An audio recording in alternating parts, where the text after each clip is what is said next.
할렐루야. 주님, 우리가 드리는 찬송과 고백을 또 기쁘게 받으신 줄 믿습니다. 이 찬양과 아울러 주님께 대한 감사와 또 영광을 돌리는 마음으로 귀한 예물을 드리오니 영광 받으시기 합당하신 주님 홀로 기뻐하시고 영광과 찬송과 경배와 우리의 중심의 믿음의 고백을 받아 주시옵소서. 성도들의 삶이 하나님의 은혜에 대한 감격이 강물같이 흐르게 하시고 그것이 감사요, 그것이 기쁨이요, 그것이 능력이 되어서 소망 없는 세상에 살아가는 많은 이들에게 하나님 축복의 통로가 되어 우리에게 있는 이 기쁨과 감사와 소망을 나눌 수 있는 삶이 되게 하여 주시옵소서. 예수님의 이름으로 감사드리며 기도드렸습니다. 아멘.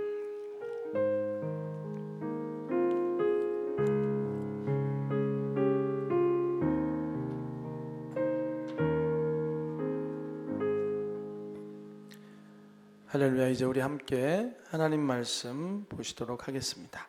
함께 보실 말씀은 욥기 말씀이 되겠습니다. 구약 성경 욥기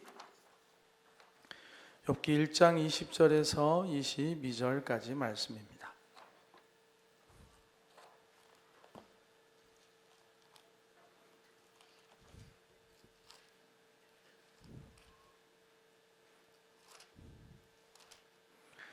욥기 1장 20절에서 22절까지 말씀 같이 한번 받들어 읽도록 하겠습니다. 함께 읽겠습니다. 욥이 일어나 겉옷을 찢고 머리털을 밀고 땅에 엎드려 예배하며 이르되 내가 모태에서 알몸으로 나와 싸운즉 또 알몸이 그리로 돌아가올지라. 주신 이도 여호와시요 거두신 이도 여호와시오니 여호와의 이름이 찬송을 받으실지니이다 하고 이 모든 일에 욥이 범죄하지 아니하고 하나님을 향하여 원망하지 아니하니라. 아멘. 오늘 함께 읽으신 욥기 말씀을 통하여서 단순 하나 결정적인 이런 제목으로 함께 말씀을 나누겠습니다. 단순하지만 그러나 결정적인. 우리가 욥기라는 성경을 자주 보지는 않습니다. 하지만 욥기에는 우리가 인생을 살아가면서 신앙생활하면서 꼭 넘어서야 하는 중요한 주제에 대한 열쇠가 달려 있습니다. 자, 우리 옆에 사람을 한번 축복해 봅시다. 일단 그 사람을 한번 가만히 쳐다보세요. 그리고 스캐닝을 좀 해보십시오. 어떻게 살다 오셨는가? 평안해 보이는지, 세상에 여러 가지 힘겨운 일이 혹시 있지는 않았는지 한번 보시고 이렇게 해서 이렇게 어깨를 만져주면서 주님께서 말씀으로 만져주시길 축복합니다. 말씀이 능력입니다. 말씀이 생명입니다. 아멘. 말씀이 축복입니다. 아멘, 아멘. 우리 욥기를 보면 굉장히 긴 성경의 한 부분인데 욥이라고 하는 사람이 엄청나게 많은 시련과 고난을 겪잖아요. 자식들이 다 죽고 말이야. 아들, 딸들 다 하루아침에 다 죽고 가지고 있는 전 재산 다 갑자기 사라져버리고 몸뚱이는 온통 병으로 막 진물이 솟아나고 고름이 나서 막 벅벅 긁고 심지어 아내까지도 자신을 향하여 참 이렇게 속상한 말을 퍼부어대는 그런 비참한 한 인생이 나타납니다. 그런데 이 사람이 문제는 죄를 지어서 그런 게 아니라 잘 살았단 말이에요. 하나님 잘 믿으려고 애썼고 하나님한테 죄 짓지 않으려고 똑바로 살려고 애썼던 사람인데도 불구하고 이러는 이해할 수 없는 고난이 왔다는 거예요. 고난 중에도 이해할 수 있는 고난이 있어요. 어렴풋하게나마 내가 잘못해서 그런 거야. 이거는 그렇잖아요. 우리가 뭐 사업을 망했다. 그럼 내가 잘못 판단해서 내가 잘못 투자해서 내가 쉽게 생각해서 이런 일을 겪으니 내가 이렇게 물질의 어려움을 겪는 건 당연하지. 이해가 되잖아요. 그렇죠? 그러나 갑작스럽게 뭐 이렇게 전혀 대비도 하지 않았는데 중병이 찾아오거나, 그렇죠? 정말 그런 일들이 생기고 나면은 우리는 혼란스럽죠. 혼란스러워요. 멀쩡하던 아이가 다녀오겠습니다 하고 나갔는데 교통사고로 죽거나, 남편이 일하러 갔다가 갑자기 심장마비로 쓰러졌거나, 뭐 이런 일들은 이해하기가 어렵죠. 그런데 이런 일들이 우리 삶 가운데 곳곳에서 일어나고 있습니다. 욥도 그런 일을 만난 사람이에요. 그렇게 만났지만 결국은 욥은 하나님 앞에 때론 바락바락 소리 지르듯이, 하나님 왜 나에게 이런 일이 생겼습니까? 이해할 수 없습니다. 내가 뭘 잘못했습니까? 암만 생각해봐도 나한테 이런 일이 생길 일을 내가 한 적이 없습니다. 왜 이러십니까 도대체? 나에게 설명해 주십시오. 저랑 얘기 좀 해봐요. 막 너무나 속상하고 힘드니까 그렇게 하나님 앞에 따지듯이 막 어쨌든 기도라고 하는 거죠. 여러분, 기도가 꼭 얌전한 것만 기도 아니에요. 때로는 대드는 것도 기도예요. 하나님 왜 나한테 이렇게 하세요? 막 하나님! 점잖하지 않잖아요. 이렇게 기도하는 거. 막 그렇게 울부짖고, 왜냐하면 너무 가슴이 아프고 그러니까. 그러나 그것도 기도입니다. 왜냐하면 하나님을 찾고 있기 때문에, 하나님께 묻고 있기 때문에, 하나님으로부터 답을 듣기를 원하기 때문에 기도인 거예요. 기도가 꼭 얌전하다고만 기도가 아니에요. 그런데 욥의 친구들은 뭐라고 합니까? 욥의 친구가 기도한 얘기는 안 나와요. 그냥 어디서 자기가 들은 거, 알고 있는 걸로 욥을 자꾸 정죄하는 거예요. 너 왜 자꾸 하나님한테 이렇게 따져? 왜 이렇게 하나님한테 바락바락 대드는 거야? 세상에 어려운 일이 그냥 생기는 게 어디서 잘못했으니까 그렇지. 확증 편향이란 말이 있어요, 여러분. 네? 누가 여러분 어떤 한 사람을 잘 모르는데 생긴 게 꼭 사기꾼처럼 생겼다는 느낌이 생기기 시작하잖아요. 살다 보면 그런 느낌이 있을 때가 있죠. 꼭 사기꾼처럼 생긴데 저 관상은 과학인데, 그러면서 약간 조심해야 되겠어, 이런 마음을 갖고 있으면 그 사람이 살짝 뭔가 그래도 저거 지금 사기치는 거 아니야? 아니야, 저거 사기야. 이게 확증 편향. 조금 약간의 의심이 나중에 가면 갈수록 진짜 그런 것처럼 보는 거죠. 욥기를 보면 욥의 친구들의 확증 편향이 나타나요. 처음에는 그냥 그런 일이 생길 수 있겠어요. 나중에 가면은 말도 안 되는 소리 합니다. 네가 이런 짓도 했잖아, 이런 나쁜 짓도 했잖아, 네가 애들한테, 과부한테 이렇게 네가 무정하게 나쁜 짓을 많이 했잖아, 그러니까 이런 일이 생긴 거지라고 하지도 않은 죄까지도 단정하면서 욥을 정죄하죠. 확증 편향. 나중에 하나님이 판결합니다. 뭐라 그래? 욥의 손을 들어주세요. 욥의 친구들에 대해서는 너희는 틀렸다라고 말씀하시죠. 언뜻 보기에는 욥의 친구들이 하나님 편에 서 있는 것 같습니다. 하나님은 틀림없는 분이야. 하나님은 우리 인간이 함부로 그렇게 말할 수 있는 분이 아니야. 하나님을 두려워하고 경외해야 돼. 맞는 말이잖아요. 욥은 뭐라 그래? 하나님이 이번엔 틀린 것 같아요. 내가 잘못한 게 뭐 있다고 이런 어마어마한 일을 겪어야 돼. 이거 하나님 뭔가 잘못한 것 같아. 나랑 만나서 얘기 좀 해요. 언뜻 보기엔 욥이 잘못된 것 같잖아요, 우리 신앙으로 볼 때. 근데 하나님이 욥이 옳다고 그러셔요. 그리고 친구들에 대해서 책망하시죠. 욥기의 결론은 그런 부분이 들어 있습니다. 오늘 함께 이 말씀을 나누게 된 것은 우리 주변에 갑작스러운 이런 고난을 당한 일들이 자꾸 생기기 때문에 그렇습니다. 우리 주변에도 갑자기 가슴 아픈 소식이 들려오기도 하고, 지금 여기 앉아 계신 분 중에서도 참 속상한 마음으로 앉아 계신 분이 있을 수도 있고, 해결되지 않은 무거운 짐을 안고 계신 분이 계실 수도 있어요. 그래도 어떻게 교회 나왔나 몰라요. 옆에 분에게 물어보세요. 무슨 마음으로 교회 왔어요? 한번 물어보시고 답 좀 들어보세요. 오늘 어쩌려고 교회 나오셨어요? 한번 여쭤보세요. 한숨밖에 안 나오죠? 오늘 어쩌려고 교회에 나왔어요? 그렇게 힘든 일을 두고서. 그렇죠? 근데 여러분, 오늘 예배를 통하여서 저와 여러분이 하나님에 대해서 더 잘 아시게 되기를 축복합니다. 우리가 하나님을 잘 아는 것은 우리의 믿음을 더 깊고 견고하게 만들어 주어서 우리의 삶을 더 승리하는 삶으로 나가게 만드는 힘이 될 것입니다.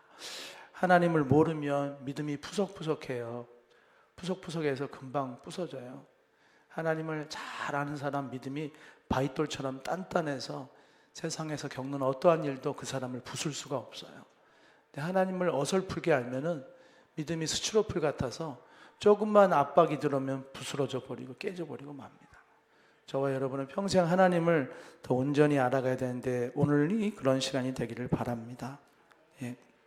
여러분, 고난이라는 것은 시험이 될 수도 있고 역경이 될 수 있고 고생이 될 수도 있습니다. 고난은 둘 중에 한 가지입니다. 인간을 더 아름답게 빚어내든지 인간을 망가뜨리든지, 고난은 둘 중에 하나의 과정을 겪는 경우가 많습니다. 어떻다고요? 고난은 사람을 더 잘 빚어내든지 아니면 아예 망가뜨려 버리든지. 여러분, 고난을 통해서 아주 파선한 사람도 있지 않습니까? 인생 다 포기하고 폐인이 되는 사람도 있어요. 하지만 고난을 통해서 예전과 다른 그런 사람이 되어 있는 경우도 있죠. 좋은 의미에서. 저와 여러분이 다 그렇게 되기를 바라요. 고난은 결코 아무런 변화 없이 인간을 그대로 예전 모습 그대로 두지는 않습니다. 고난이 찾아오기 전과 후를 반드시 차이가 있게 만들어요. 망가뜨리든지 더 정련하여서 강하고 단단하게 하든 둘 중에 하나인 것입니다. 그냥 속절없이 지나가는 고난은 없어요. 그러면 고난은 우리 삶 가운데 변화를 일으키는데요. 그 변화 중에 하나가 따라서 해봅시다. 자신을 바라보는 시선을 바꿔놓는다. 고난은 자신을 바라보는 시선을 바꿔놓습니다. 네. 고난을 통하여서 자신이 바라봤던 자신이 다른 자신인 것을 알게 되는 거예요. 전에는 되게 내가 잘난 줄 알았는데, 내가 뭐든지 할 수 있는 줄 알았는데, 전에는 내가 그래도 남들보다 낫다고 생각하는 마음도 있었고, 그런 것이 고난을 통해서 산산조각 나는 경우가 많습니다. 내가 그렇게 대단한 사람이 아니구나. 내가 그렇게 멋진 사람도 아니구나. 내 안에 이런 치졸한 이기심이 있구나. 내 안에 이렇게 두려워하는 마음이 있구나. 내 안에 이렇게 믿음이라고 불리우기에 초라할 만한 가벼움이 있구나. 고난을 통해서 이게 드러나는 거예요. 고난이 없을 땐 몰라요. 다 근사해 보여요. 고난이 닥치고 나면 얼마나 내가 이기적인지, 얼마나 나밖에 모르는 사람인지, 얼마나 겁쟁이인지, 얼마나 우리가 어려움을 회피하는 사람인지를 드러내는 것이죠. 또한 내가 얼마나 충동적인 사람인지도 드러나요. 평상시엔 조용한데 고난을 만나면 건드리면 폭발이에요. 좀 어려워지. 고난은 비로소 나를 나답게 보게 만들어주는 시선을 갖게 해주죠. 그래서 고난을 많이 통과한 사람은 자신을 쓸데없이 높이 평가하지 않습니다. 자신에 대해서 지나치게 평가를 높이 해서 교만함에 빠지지 않아요. 항상 겸손할 수 있는 은혜가 있는 거죠.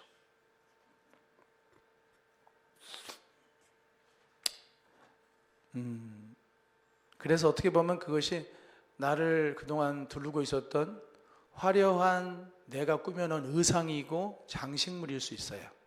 그렇죠? 그래서 공부를 좀 많이 한 사람, 박사학위가 있는 사람은 어떤 마음이 있겠어요? 내가 박사인데, 이런 생각이 있지 않겠어요? 그게 나를 두르고 있는 장식이고 의상이에요. 근데 그게 산산조각 나는 순간이 있는 거예요. 시험과 악에 대한 박사학위 논문을 쓴 사람이 정작 자신에게 가정에 어려운 일이 생기고 나니까 그 모든 게 아무것도 소용이 없더라는 그 이론이 자신을 이렇게 평정심을 유지하고 이렇게 든든히 세워주는데 도움이 안 되더라는 거예요. 그래서 고난은 우리를 연단합니다. 연단이란 것은 불순물을 제거해서 순전하게 만드는 거예요. 여러분, 금도 18K가 있고 24K가 있죠. 어떤 게 더 좋은 거예요? 18K 아니에요? 24K예요? 그게 불순물이 덜 들었다 했다는 뜻이잖아요. 어떻게 보면 더 순금에 가깝다는 얘기잖아요. 연단은 그렇습니다. 불순물을 제거하고 더 깨끗한 그 뭔가를 만드는 것인데요. 고난은 우리를 연단시킵니다. 박사학위, 내가 잘생기고 잘났고 능력 있고 할 수 있고 나는 근사하고, 이게 아니라 나의 진짜 본 모습을 보게 만들어주고 그 본 모습으로서 진짜 나를 살아가도록 이제 나를 이끄는 거죠. 연단이란 말을 원문으로 보면 이제 킴나조라는 말을 써요. 킴나조. 킴나조에서 나중에 짐네지엄이 나와요. 짐네지엄이 여러분 잘 아는 짐, 헬스장 같은 짐이라고 그러잖아요. 나 짐에 가서 이제 헬스하러, 운동하러. 이 킴나조라는 말이 기본적으로 벌거벗다라는 뜻도 있고요, 벗고서 훈련한다 그런 뜻도 있어요. 헬스장 같은 데 가면은 옛날은 더 그랬겠죠. 막 이렇게 검투사들 막 할 때 막 옷 입고 하지 않잖아요. 벗고서 막 열심히 훈련하잖아요. 마찬가지예요. 고난이 우리를 연단하는 것은 우리의 허울을 다 벗겨버리고 내 모습, 알몸뚱이가 드러나게 해서 내가 얼마나 이기적이고 얼마나 자제심이 없고 얼마나 충동적이고 얼마나 속물인지 그런 걸 다 드러내는 상태에서 진짜 하나님이 원하신 나를 찾아가는 과정이 바로 고난을 통해서 주어진다는 거예요. 그래서 고난은 그래서 연단을 난다는 거예요. 고난이 우리를 벌겨벗겨서 진짜 훈련해서 하나님이 원하는 사람으로 만들어가는 과정을 갖게 한다는 거죠. 그래서 여러분이 고난을 통해서 지금 깨져나가고 있다면 막 그건 아픈 거예요. 말은 쉽게 하지만 고난을 통해서 내가 연단받는 것은 되게 힘든 거예요. 사실 눈물 나는 과정이고 외로운 과정이고 사실 아무도 거들어줄 수 없을 것 같은 약간의 위로는 받을 수 있을지언정 집에 돌아가 보면은 여전히 버티고 있는 그 시커먼 그 무거운 그 무엇이 우리를 괴롭히고 있는 그런 과정이에요. 되게 힘들죠. 하지만 그걸 통하여서 나는 정말 하나님이 원하시는 그리고 나의 진짜 본 모습을 만들어가는 과정을 겪는 것입니다. 그렇습니다. 고난은 자신을 이제 비로소 제대로 보게 하고 나를 다시 하나님 앞에서 세워가는 그런 귀한 통로가 되는 것입니다. 두 번째로 고난은 우리 삶에 여러 가지 좋은 것, 좋아 보이는 것, 좋다고 생각했던 것들에 대한 우리의 태도를 완전히 바꿔버립니다. 네. 우리 청년들에게 지금 좋아 보이는 건 뭘까요? 우리 안혁주 청년에게 좋아 보이는 건 뭘까요? 네? 젊음이요? 뭐 이미 젊은데 뭘 또 좋아 보일 게 있을까요? 예전에 우리 교회 청년 중에 한 청년이 외제차를 끌고 다녔다는 얘기를 들었어요. 외제차. 그래서 기분이 어땠냐, 왜 그걸 끌고 다녔냐 했더니 한번 타보고 싶었다고. 젊은이들은 좋은 차를 타보고 싶겠죠. 그죠? 기왕이면 더 좋은 차를 타보고 싶겠고, 그 다음에 연봉 누가 성과금 한 5천 받았다면 그거 축하해주고 싶어요? 그냥 샘나요? 축하해줘요? 저는 샘나요. 별로 기분이 안 좋아요. 누가 성과금 5천 1억 받았다 그러면 아유 좋겠다. 하지만 샘난다 생각할 수 있죠. 그렇죠? 여러분 그게 좋아 보이는 거잖아요. 좋은 차, 좋은 집, 명예, 아름다움. 여자 청년들은 예쁜 거 원하잖아요. 다 자기 살쪘대요. 뺄 살도 없는데 살쪘다고 자꾸 그러니까는 더 날씬해지고 싶고 더 예뻐지고 싶은 마음이 있는 거죠. 그게 좋아 보이니까. 근데 고난은 그 좋아 보였던 것, 좋다고 생각했던 것들을 내가 다시 바라보게 하죠. 돈이 되게 좋아 보였지만 고난은 결국 그걸 겪고 나니까 그게 진짜 막상 그 자리에 서고 나니까 아무것도 아니구나 생각할 수 있죠. 그렇죠? 지금 죽음의 위기에 놓여 있는 그 불치의 병으로 고통받는 사람에게 돈이 무슨 의미가 있겠어요? 아름다움이 무슨 의미가 있겠어요? 그렇죠? 사회적인 지위가 무슨 의미가 있겠어요? 내일 내가 죽을지도 모르는 사람에게. 그렇죠? 고난은 그래서 예전에 우리 인천에서 제가 부모로서 계실 때 참 기도 열심히 하는 집사님이 있었고 늦은 나이에 아들 하나 낳았는데 아들 이름이 승빈이에요. 얼마나 예뻐했는지 몰라요. 우리 승빈이 맨날. 그런데 그분이 이제 진짜 급한 병으로 인해서 수술 받으러 갈 때 나중에 구역 예배에 같이 가는데 그 얘기를 하더라고요. 목사님, 진짜 근데 제가 수술 때 누우니까는 목사님 승빈이조차도 생각이 안 나요.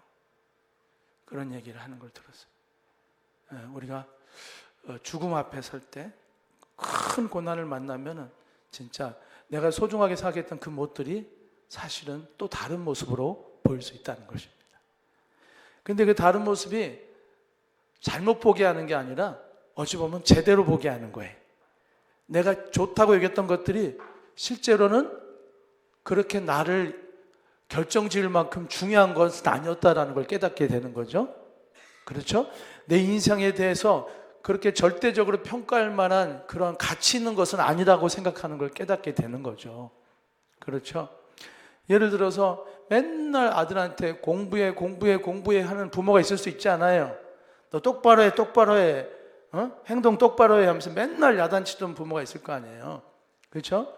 그러다가 갑자기 그 아들이 교통사고가 나서 막 죽을 고비에 처하면 뭐예요? 이제는 진짜 그거죠. 너 살아만 있어라. 제발 살아만 있어라. 그전에는 뭐예요? 요가 꼬치꼬치 하나.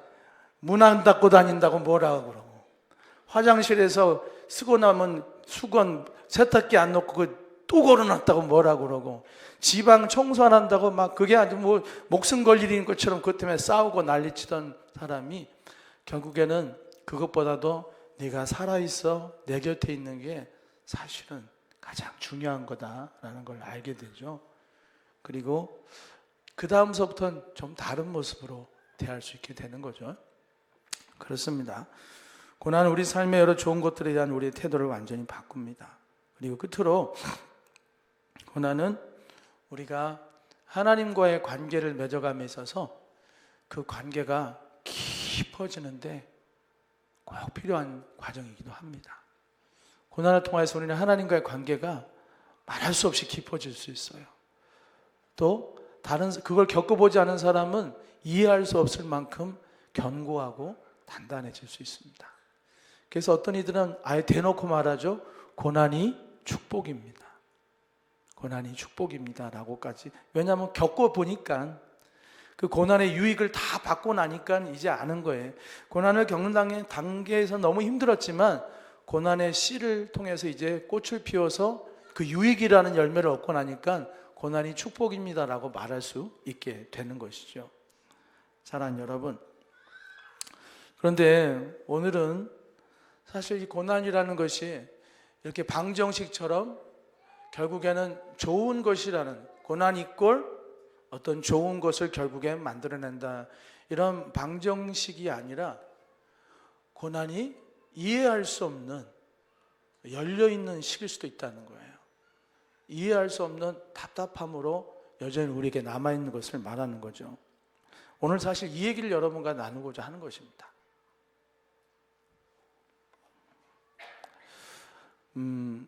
고난이라는 것은 결국에는 우리에게 하나님을 믿는 것과 하나님을 신뢰하는 것 사이의 차이점을 우리가 생각하게 합니다. 하나님을 믿는 것, 하나님을 신뢰하는 것은 언뜻 보면 같은 것인 것 같지만 하나님을 신뢰하는 것은 믿음을 넘어서는 것이기도 해요. 믿음은 전제가 있어야 돼요. 믿음의 자원이 있어야죠. 믿게끔 만들어준 그 무언가가 있을 때 우리는 믿음을 결과로 갖는 거죠. 근데 신뢰는 그 모든 것을 넘어서서 어떠한 상황에서도 그의 편에 있고 그를 바라볼 수 있는 거죠. 고난은 이런 점에서 우리에게 그런 자리로 우리를 이끌어 가시죠. 사랑하는 여러분, 지금 여기 앉아 계신 분 중에서 있을 거라고 생각이 됩니다. 교회는 나왔는데, 예배는 드리고 있는데, 어떤 권사님이, 어떤 집사님이 말한 것처럼 기도하면 하나님께서 해결해 주셔. 그리고 예배 잘 드리면 문제가 해결될 거야. 그런 얘기를 여러 차례 들었는데, 여러분의 지금 가정에서, 여러분의 삶에서 그 문제는 여전히 해결되지 않은 채 여러분을 힘들게 하는 일들을 겪고 계신 분들이 여기 계실 거예요. 교회 다닌 지 오래됐는데 여전히 그 문제는 여러분을 괴롭히고 있는 그런 분들이 있을 수 있다는 거예요. 교회 다니고 기도하는데 여전히 가난하고, 교회하고 기도하는데 여전히 가정에 평화가 아직은 없고, 병도 치료받지 못하고 이렇게 힘든 일을 겪는 분들이 있을 수 있어요. 그런 분들에게도 특별한 은혜가 되기를 바랍니다. 여러분, 제가 주중에 이제 고난에 대한 책을 한 권을 읽으면서 이런 이제 실화를 보았어요. 결국엔 여러분 듣고 나면 다 아실 텐데, 설명 전에 이제 엘리자베스 엘리엇이라는 여자 선교사가 있어요. 이 엘리자베스 엘리엇이라는 선교사는 주로 남미 쪽에서 성경 번역, 인디안들이라든지 그들의 언어로 성경을 바꿔서 하는 그런 선교 사역을 했단 말이에요. 근데 이 엘리자 엘리엇이라는 사람이 1966년, 제가 66년생이거든요. 제가 태어나던 해에, 여러분도 아마 여러분은 어쩌면은 태어나기 전일 수도 있겠죠. 1966년에 책을 한 권을 썼어요. 그 책에는 이제 마가렛이라는 여자 주인공이 나오는데, 이 여자 주인공이 남미에 있는 인디언들한테 성경을 번역하는 선교사예요. 근데 성경을 번역하려면 그쪽의 언어를 잘 알면서도 이 사람의 말을 알아들을 수 있는 원주민이 필요한 거 아니에요? 그게 페드로라고 하는 그런 동역자, 번역 동역자가 있었습니다. 같이 열심히 번역 일을 하면서 선교가 막 활발하게 진행이 되는 찰나에 어느 날 페드로가 오지 않자 급하게 신방을 갔죠.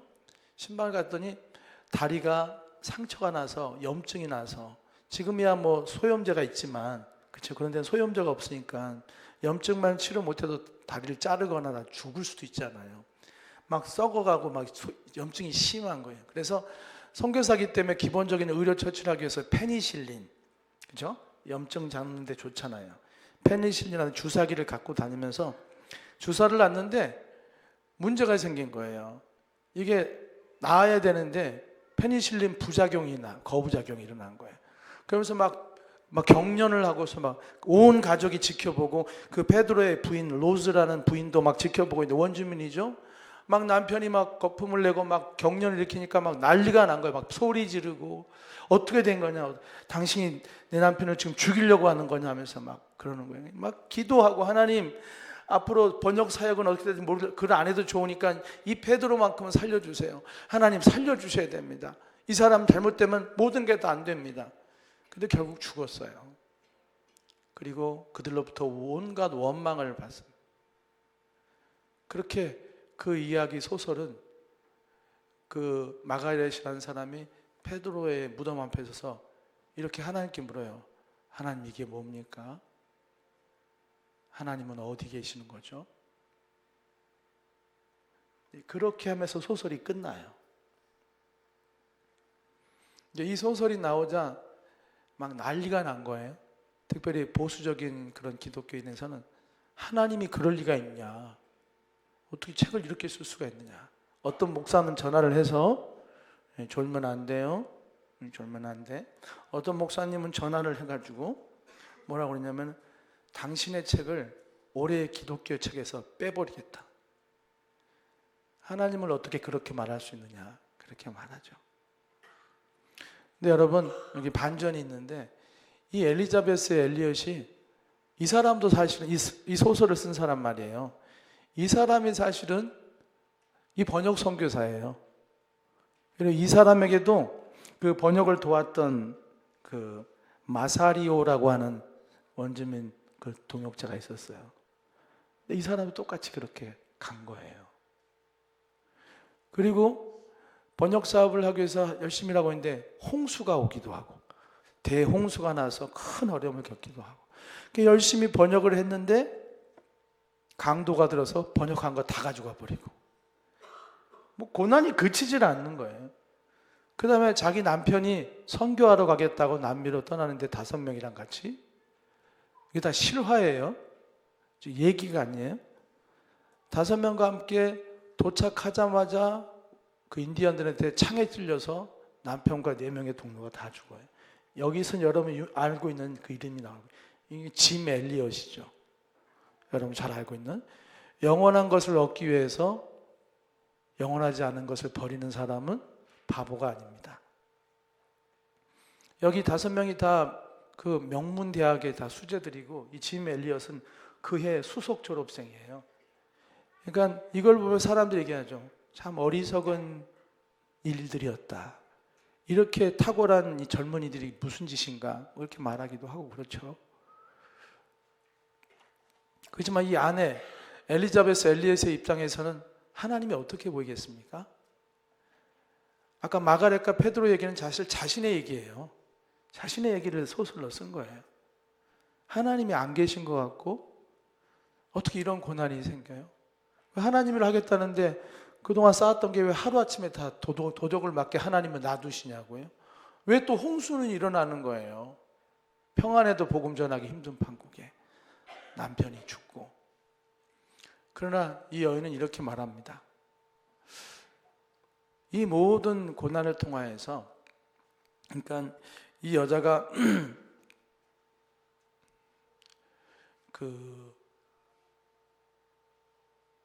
쓴 소설의 제목이 그레이븐 이미지예요. 그러니까 새겨진 상이란 얘기죠. 만들어낸 형상. 만들어낸 형상. 그러니까 우리는 하나님을 형상을 만들어냅니다. 어떻게 해요? 열심히 기도하면 반드시 응답하신 하나님. 맞아요.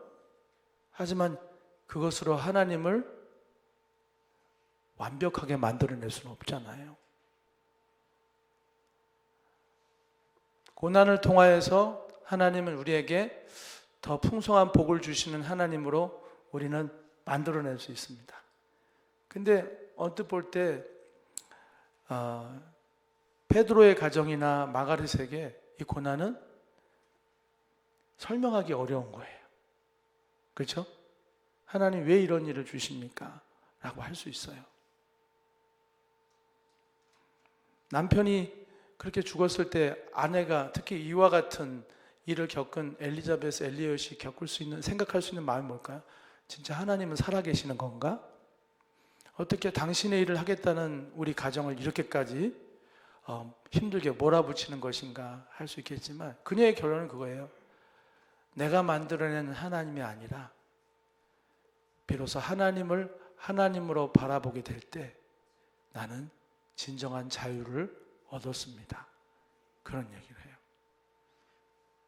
욥기도 마찬가지예요. 욥에게 하나님께서 야, 내가 이러이런 이유 때문에 너한테 그렇게 고난을 준 거야 말씀하지 않으세요. 나는 하나님이다 그 얘기만 하세요. 네가 알 수 없을 만큼 나는 큰 하나님이다 라고 설명하세요. 근데 그 얘기가 사실 설명은 아니에요. 욥에게 왜 그런 일이 생겼는지에 대해서 설명하지 않아요. 뭐 마귀가 와서 나한테 건드렸다 그런 얘기도 안 하세요. 그냥 내가 이런 하나님이다라고 말하는데, 욥은 결국 뭐라고 그러죠? 이제야 내가 하나님을 진짜 제대로 봅니다. 이제는 귀로만 들었더니 이제는 눈으로 봅니다라는 것은 이제 하나님을 제대로 하나님으로 봅니다. 조금 전까지는 내가 알고 있는 하나님 이러면 안 되는 건데, 나 열심히 살았는데 나한테 왜 이런 일들이 생기지 하면서 하나님한테 따지고 답해달라고 대들었는데, 이젠 그게 아니라 하나님을 하나님으로 그냥 인정하고 그분을 신뢰하는 그런 모습으로 결론이 지어지죠. 하나님을 하나님으로 알게 될 때 우리는 고뇌와 고민과 불안, 사실 알고 보면은 우리가 신앙생활하면서 왜 불안할까요? 지금은 돌아가신 재작년에 이제 암으로 돌아가신 저희 매형이 그런 얘기할 때 저는 좀 약간 참 매형이 갈수록 이상해지네 그런 얘기 생각을 했어요. 왜냐하면 뭐라고 하면 뭐 이렇게 열심히 기도하려고 그래. 하나님이 다 알아서 하시는데 제 귀에는 저 양반이 갈수록 나이 들어가더니 이상해진다 생각했는데 이제 돌아가셨잖아요. 좀 일찍 돌아가셨는데 조금은 알 것 같아요. 하나님을 온전히 신뢰하기 때문에 꼭 뭘 이루어 주셔야 됩니다. 그러니까 내가 만든 그런 하나님, 반드시 이렇게 해주셔야 되는 하나님을 알고 있으면 하나님을 믿는다면서도 초조하고 불안하고 염려하고 또 막 조바심이 나는 거예요. 근데 하나님을 전적으로 신뢰할 때 우리는 하나님의 선하심을 결국 믿게 되고 하나님께 맡긴다는 것, 진정한 자유라는 것이 무엇인지를 우리가 누릴 수 있게 된다는 것이죠. 사랑하는 여러분, 결론을 줘보겠습니다. 사실 이 결론을 얘기하려고 길게 돌아왔는데요. 그러면 오늘 본문에 사실 욥이 이렇게 얘기를 해요. 문제가 터졌을 때 욥이 일어나 겉옷을 찢고 머리털을 밀고 땅에 엎드려 경배하며 내가 모태에서 알몸으로 나와 싸운즉 또한 알몸이 그리로 돌아가올지라. 주신 이도 여호와시요 거두신 이도 여호와시오니 여호와 이름이 찬송을 받으실지니이다. 이 모든 일에 욥이 범죄하지 아니하고 하나님을 향하여 원망하지 아니하니라 그랬죠. 네, 이게 욥의 처음 모습이에요. 나중에는 원망도 해요. 나중에 막 힘들어하죠. 그러나 욥이 이렇게 말할 수 있었던 것이 어떻게 이럴 수 있었을까요? 이런 엄청난 고난이 닥쳐왔을 때 욥의 첫 마디가 이거거든요. 주신 이도 하나님이시고 가져가신 하나님. 그게 뭐냐면 하나님이 주권자이다. 모든 것이 하나님께 있다. 그리고 여호와 이름이 말도 안 돼요. 찬송을 받으실지다 그러거든요. 이 상황에서 하나님을 찬양하고 있는 거예요. 이게 사실 욥기의 결론입니다. 이게 욥기의 처음 시작이고 욥이 결국 이중적인 모습을 보인다고 얘기할 수 있는 부분이지만 왜냐하면 뒤에 가서 막 이제 속상해서 막 하나님 앞에 따지고 덤벼들거든요. 이 모습하고 다르게. 하지만 욥기의 진짜 결론은 이거예요. 욥은 결국에는 하나님이 당신의 뜻 안에 있습니다. 모든 것은 당신으로부터 비롯됐고 당신이 주셨고 당신이 가져가실 수 있고 당신은 여전히 찬양받으시기에 합당하신 하나님입니다 라고 고백하는 거죠. 이것이 이제 너무나 귀한 고백인데 이것이 사실은 단순하지만 결정적인 욥의 삶에서 나온 것이고 이것은 언뜻 보기엔 그 이후에 원망하고 불평하는 것 같지만 단순하고 결정적인 일들은 그 이후에도 지속이 됩니다. 그게 뭐냐? 욥은 자식들이 무슨 생일 파티를 하더라도 혹시 이 자식들이 하나님 앞에 범죄했을까 하여 매번 하나님 앞에 예배하고 하나님 앞에 은혜를 구하는 일을 하죠. 그리고 모든 것이 하나님께로 비롯되었다는 것은 정확하게 하나님에 대한 지식을 갖고 있는 거예요. 여러분, 단순하지만 정말 위기의 순간에 우리를 지켜줄 수 있는 결정적인 그 무엇, 너무너무 단순하지만 우리가 매일매일 하는 것이어서 듣기조차 식상한 그 무엇, 그게 뭘까요? 매일매일 하나님과 기도로 대화하십시오. 그의 말씀을 통하여 하나님을 알아가는 일을 해나가십시오. 성경을 통하여 하나님을 더 알아가십시오. 거기에 하나님이 누구인지가 들어있습니다. 하나님이 무엇을 하셨는지가 담겨있고 하나님의 인생 가운데 한 사람의 인생 가운데 어떻게 역사하시는지 다 들어있습니다. 이 단순한 이 일들을 계속 해나가야 돼요. 기도를 하나님께 묻고 답을 듣고 또 말씀을 통해 하나님 알아가는 단순하지만 하지만 우리 인생을 결정적으로 지켜줄 수 있는 보호막이 될 수 있는 것, 그렇죠? 결정적인 보호막이 될 수 있는 것, 그것이 있어야 됩니다. 여러분, 아까 짐 엘리엇 얘기했잖아요. 엘리자베스 엘리엇과 짐 엘리엇이 이제 남편을 선교주로 이제 죽으러 가는 이제 죽을 줄도 모르고 이제 막 희망 가운데 보내면서 그 저녁에 떠나기 저녁에 그 부부가 앉아서 불렀던 찬송이 이 찬송이에요. 뭐라고 어떤 찬양이냐면은 주님 품에 내가 쉽니다. 주님은 내 방패, 나를 지켜주시는 주님. 이런 찬송을 부르면서 갔어요. 근데 다음날 죽었잖아요. 주님은 내 방패, 나를 지켜주시는 주님. 주님은 주님 품 안에 내가 쉽니다. 이런 찬송을 부르며 갔지만 실제로는 그렇지 못한 일을 당했을 때 얼마나 마음이 힘들었겠습니까? 그러나 우리가 지금 다 얘기하지 못한 하나님 앞에 묻는 일들이 욥처럼 있었겠죠. 또 기도하고 또 하나님 앞에 묻고, 그리고 그가 전하기 위해서 또 배우고 알아왔던 하나님이 결국엔 그녀로 하여금 하나님을 하나님으로 인정하고 다시 찬송하고 예배하는 자리에 이르게 한 것입니다. 사랑하는 여러분, 지금도 고난이 해결되지 않은 가운데 교회에 출입하면서 힘들어하시는 여러분, 이런 말씀 드리고 싶어요.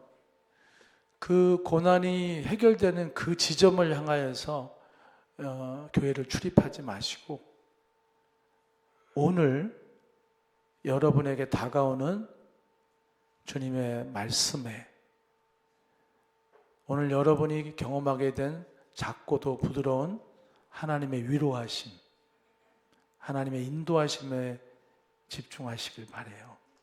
하나님을 알아가시길 바라요. 단순하지만, 그리고 내일 또 잠시라도 기도해 보시고, 그리고 성경을 열어서 하나님을 알아가기 위해 힘쓰세요. 이 단순한 일들이 여러분의 인생을 결정적으로 붙들어주고 여러분의 눈을 새롭게 열어주는 그런 일들이 될 것입니다. 하나님을 여러분이 만들어 놓은 이미지로 굳히지 않길 바랍니다.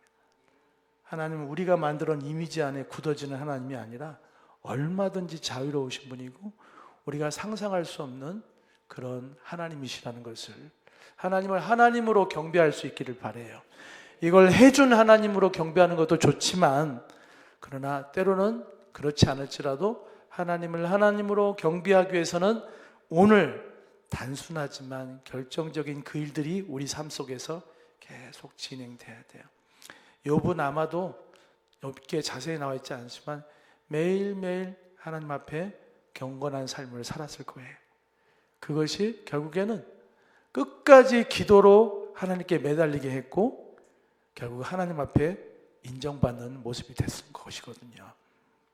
기도하겠습니다. 사랑의 주님, 우리 성도들 가운데 고난 가운데 힘겨워하는 이들을 하나님 긍휼히 여겨주시고, 하나님 날마다 찾아가 주시고, 또 하나님 힘주시고 위로하여 주시옵소서. 때로 기도가 응답이 더디고 문제가 해결되지 않는 것 같을지라도, 그러나 하루하루의 일상 속에서 하나님의 측량할 수 없는 계획 속에 나를 인도하시고 나를 붙드시고 나를 사랑하시는 그 경험을 통하여서 하나님, 결국 하나님, 내가 원하는 하나님이 아니라 하나님 그분 자체를 사랑하고 섬길 수 있는 진정한 하나님 중심의 신앙이 되게 하여 주시옵소서. 예수님의 이름으로 기도드렸습니다. 아멘.